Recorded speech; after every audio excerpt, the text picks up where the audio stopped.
Around the world, journalists continue to be persecuted for their reporting. Each year, dozens are killed. Still more are beaten, imprisoned, kidnapped, or tortured.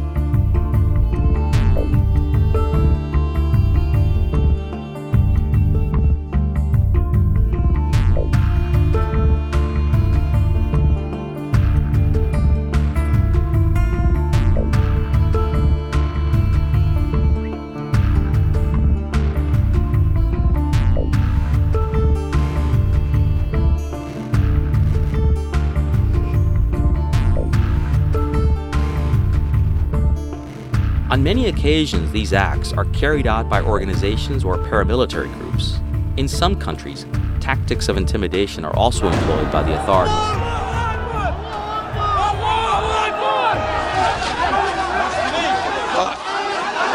Been hit now like 10 times.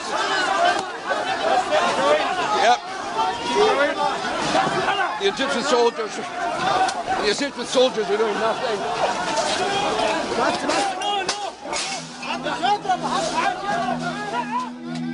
Public officials go to extreme lengths to suppress information. They use censorship to conceal themselves from public scrutiny.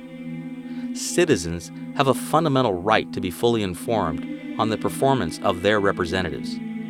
Only a free press can guarantee that the truth can find a voice.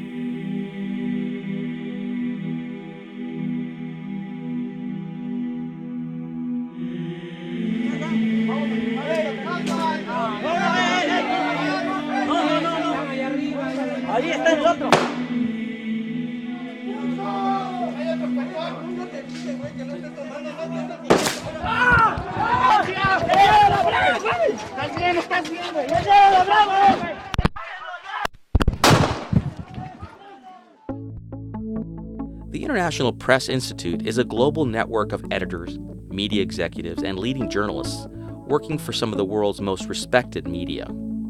All of them are dedicated to the furtherance and safeguarding of press freedoms, the protection of freedom of opinion, the promotion of free flow of news and information, and the improvement of the practices of journalism. In October of 1950, 34 editors from 15 countries met in New York City at Columbia University to form a global organization dedicated to the promotion and protection of these press freedoms. The idea for such an organization evolved in the aftermath of the Second World War. IPI was founded on the belief that a free press would contribute to the creation of a better world. What began as a small project in the early 50s has expanded to become a leading press freedom organization.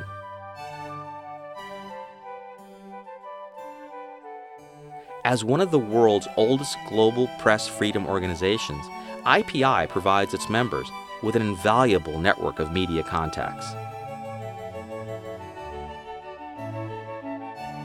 IPI uses several instruments in its work to defend and promote press freedoms. First and foremost, IPI is ready to intervene wherever press freedom is threatened. Written protests are often the first response to press freedom violations.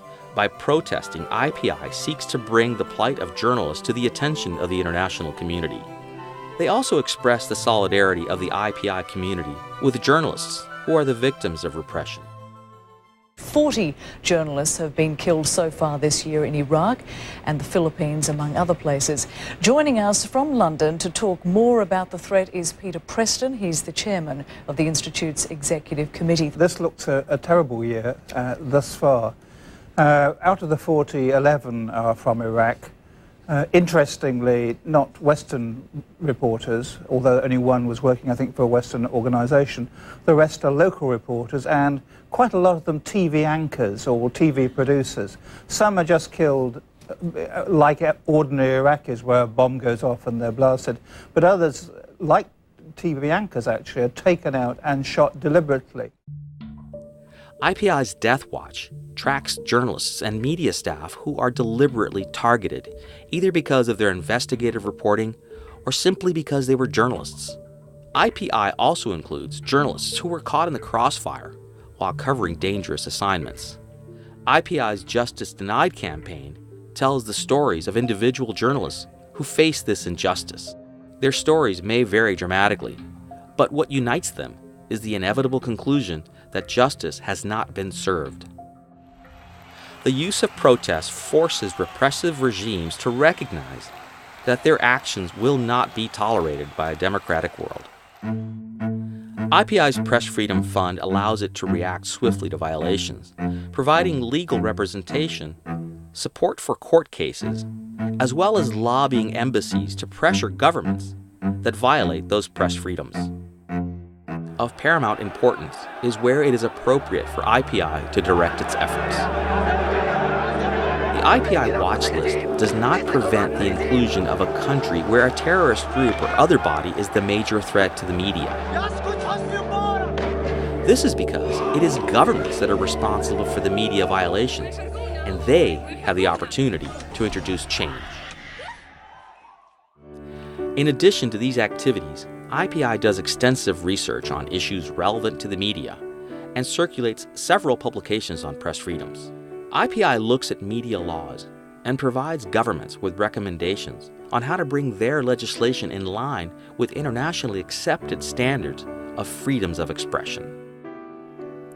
In the heat of our daily deadlines, in all the pressures of ambition and routine cynicism, let us remember our world press heroes with pride, yes, but most of all, with resolve.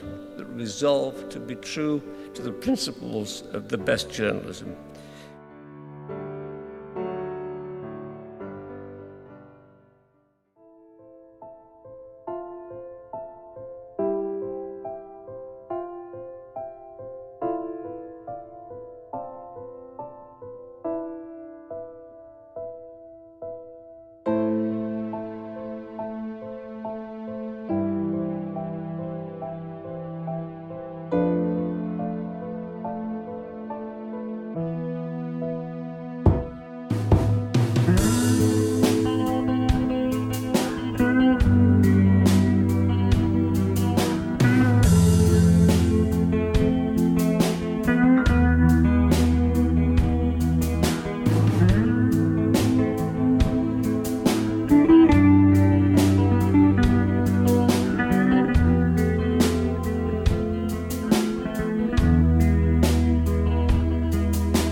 Around the world, IPI continues the struggle to protect journalists as well as the practices of the free press and continues its fight for freedom.